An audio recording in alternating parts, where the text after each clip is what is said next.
മാനിക്കര ശ്രീ മഹാദേവി തൻ സൽക്കഥ കേൾക്കേണം. വൈകുവതിന്റെ അച്ഛൻ നാമം ചൊല്ലിയിരിക്കയാണോ? ആദിശങ്കര സ്വാമികൾ പണ്ട് പൂജിച്ചിരുന്നിവിടെ. കാക്കാശ്ശേരി ഭട്ടതിരിപ്പാട് തപസ്സു ചെയ്തിവിടെ. ബാധകളൊക്കെ അകറ്റിടും ദേവിതൻ സാധകരാം നമ്മൾ. കോവിലിൽ വന്നു തൊഴുതിടും നേരത്ത് സത്കീർത്തി കൈവന്നിടും. ഉത്സവമെന്നാണച്ചാ കോവിലിൽ വന്നു മിങ്ങിത്തേണം. എത്ര കണ്ടാലും മതി തീരുകില്ലല്ലോ അമ്മ തൻ ശ്രീ സ്വരൂപം. എല്ലാ വർഷവും കുംഭമാസത്തിലെ ഉത്രത്തിനാറാട്ട് 8 ദിവസം മുൻപുള്ള രോഹിണി നാളിൽ കൊടിയേറ്റ്. എല്ലാ ഉത്സവ നാളിലുമുണ്ടല്ലോ ആറാട്ടെഴുന്നള്ളത്ത്. കൊടിയേറുന്നതിന് മുൻപു തന്നെ ആറാട്ടുണ്ടിവിടെ.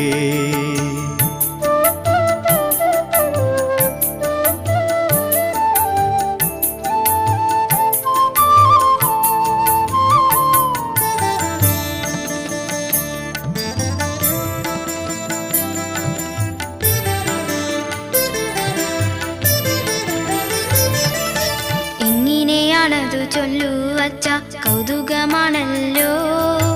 അമ്മ മഹാമായ തൻ കഥ കേൾക്കുമ്പോൾ അകതാരിലെന്തു രസം.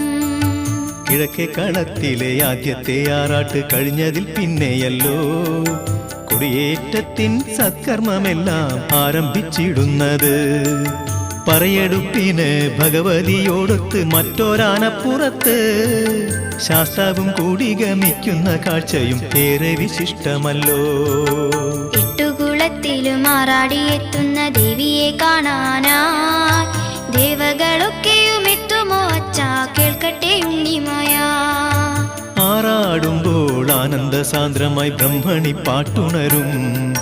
കീഴേക്കാവിലെ ദേവിയും ശാസ്താവും കൂടെ ഗമിച്ചിടും. തുളുവൻ കുളങ്ങരത്തേവരും വിഷ്ണുവും ദർശനമേകിടും. കുഴിയേറ്റിൽ ആദിശിവന്റെ കടാക്ഷത്താൽ കഥനങ്ങൾ ദൂരെയാകും.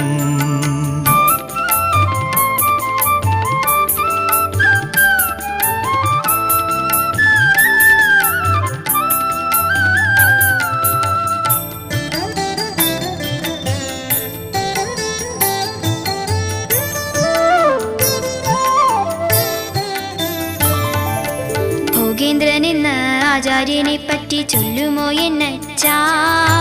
എന്തൊക്കെ പുത്തനറിവുകളാണ് അച്ഛൻ തരുന്നിതിപ്പോൾ. ദേവിയെ ധ്യാനിച്ചു മോക്ഷം നേടിയ ഭക്തനാണ് ആചാര്യൻ. ഭോഗേന്ദ്രൻ എന്ന സൽഗുണ ഭക്തൻ സാത്വികനായിരുന്നു. സൽക്കർമ്മങ്ങൾ അനുഷ്ഠിച്ചുകൊണ്ട് മോക്ഷം നേടി ഭവാൻ ഏകാഗ്രചിത്തരായി തപസ്സു ചെയ്തിടവേ ദേവി അനുഗ്രഹിച്ചു. ശ്രീദേവിയോടു ഞാൻ ചൊല്ലേണ്ടതെന്താണ് അച്ഛ, പറയൂലേ? അമ്മയ്ക്കും അച്ഛനും നല്ലതു കൈവരാൻ പ്രാർത്ഥിച്ചു നിൽക്കട്ടെ. ഈ ലോകമെന്നെന്നും ശാന്തമായി തീർന്നിടാൻ നൽവരം ചോദിക്കൂ. മാനുഷർക്കാകെയും സൽബുദ്ധി കൈവരാൻ പ്രാർത്ഥിച്ചു നീ വണങ്ങൂ. പുണ്യമായ നിനക്കെന്നും വിജയിക്കാൻ മന്ത്രം പഠിച്ചിടൂ. ആരാധിക്കുന്നോർക്ക് ആലംബമേകിടും ആദിപരാശക്തി.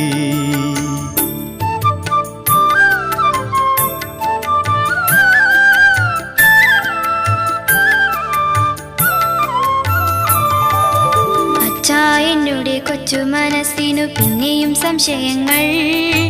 ആദിപരാശക്തി തൻ കൃപ നേടുവാൻ മന്ത്രം പഠിക്കണമോ? സ്നേഹമാണെൻ കുഞ്ഞ് ഈ ഉലകത്തിലെ ശാശ്വത മുക്തി മന്ത്രം. മാനസം തന്നിലായി നന്മയാണ് ആദ്യമേ വേണ്ടത് ഉണ്ണിമായേ. ആപത്തു കൈവരാതെ ഭൂമിയാകെയും കാത്തിടാൻ പ്രാർത്ഥിക്കൂ. ആദങ്ങളാകെയും നീങ്ങുവാനായി നീ പാദങ്ങൾ കൈവണങ്ങൂ. അമ്മേ നാരായണ, ദേവി നാരായണ മന്ത്രം മുഴങ്ങുന്നു. അച്ഛാ, ഇതു മാത്രം ചൊല്ലിയാൽ ഈ ജന്മ സങ്കടം തീരുമെന്നു. അമ്മേ നാരായണ, ദേവി നാരായണ നാമം ജപിക്കൂ നീ. ലക്ഷ്മി നാരായണ, ദുർഗേ നാരായണ മന്ത്രം മുഴക്കൂ നീ. ഭദ്രയായി വന്നു വിളങ്ങുന്ന ഈശ്വരി ഭദ്രമായി കാത്തിടും. നിദ്രയിൽ പോലും ആ മാനസം തന്നിലായി വന്നു കളിയാടും.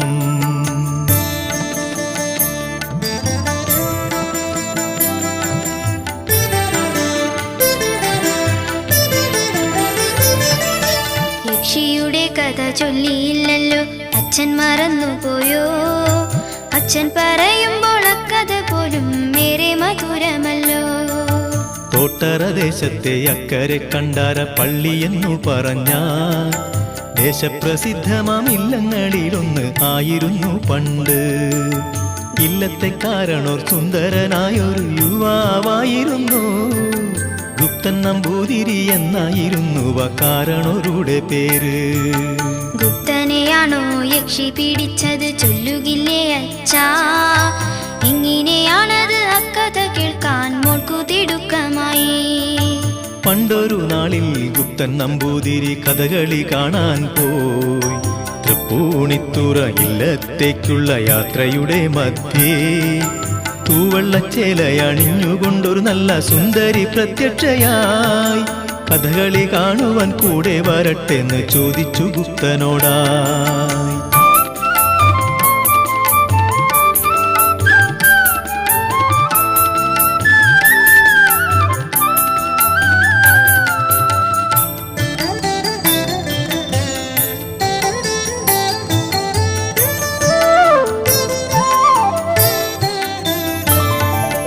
പെണ്ണുങ്ങളിങ്ങനെ ഒറ്റയ്ക്കു രാത്രിയിൽ യാത്ര ചെയ്തിടുകയോ?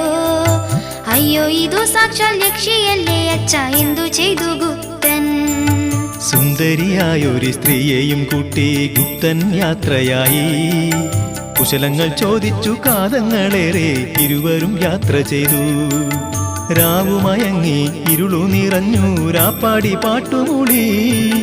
ഗുപ്തന്റെ ഉള്ളിൽ സ്ത്രീജനത്തെ ചൊല്ലി ഇല്ലല്ലോ സംശയങ്ങൾ. നന്നെ പരിചയമില്ലാത്ത ആളോട് സൂക്ഷിച്ചടുക്കേണ്ടേ, ഇല്ലെങ്കിൽ ആപത്ത് വന്നെത്തുമെന്നച്ഛൻ പണ്ടു പറഞ്ഞില്ലേ. ഉണ്ണിമായ നിന്റെ ഓർമ്മയും ബുദ്ധിയും നന്നായിരിക്കുന്നു. സൽബുദ്ധിയുള്ളിൽ നിറച്ചതു സാക്ഷാൽ ചോറ്റാനിക്കര ദേവി. പക്ഷേ പാവം ഗുപ്തനു സദ്ബുദ്ധി തോന്നിയതേയില്ല. ആളു സ്വയം മറന്നങ്ങിനെ സ്ത്രീയോട് കൂടെ നടന്നു നീങ്ങി.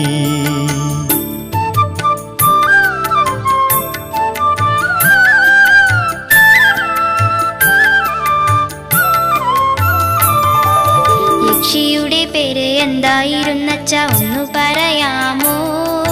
വല്ല അപകടം സംഭവിച്ചോ അച്ഛ, വേഗം പറയൂലേ. വാര്യത്തെ കല്യാണിയാണു ഞാനെന്നല്ലോ യക്ഷിയുര ചെയ്തത്. ആരിലും സംശയമില്ലാത്ത ഭാവത്തിലല്ലോ അവൾ വന്നത്. യാത്രയിൽ അപ്പോഴും ഗുപ്തൻ നമ്പൂതിരി അമ്മയെ ധ്യാനിച്ചു. ചോറ്റാനിക്കര ദേവിയെ ഓർത്തത് ജന്മസൗഭാഗ്യമല്ലോ. ആപത്തു കാലത്തു ദേവിയെ ഓർക്കാൻ ഏവർക്കും സാധ്യമല്ല. അച്ഛൻ പറഞ്ഞതുപോലെ ആ ഭാഗ്യത്തിനമ്മ കനിയേണം. ഉണ്ണിമായ നീ ചൊല്ലിയ കാര്യം പരമാർത്ഥമാണല്ലോ. ഗുപ്തനും യക്ഷിയും അങ്ങിനെ യാത്ര തുടർന്നല്ലോ.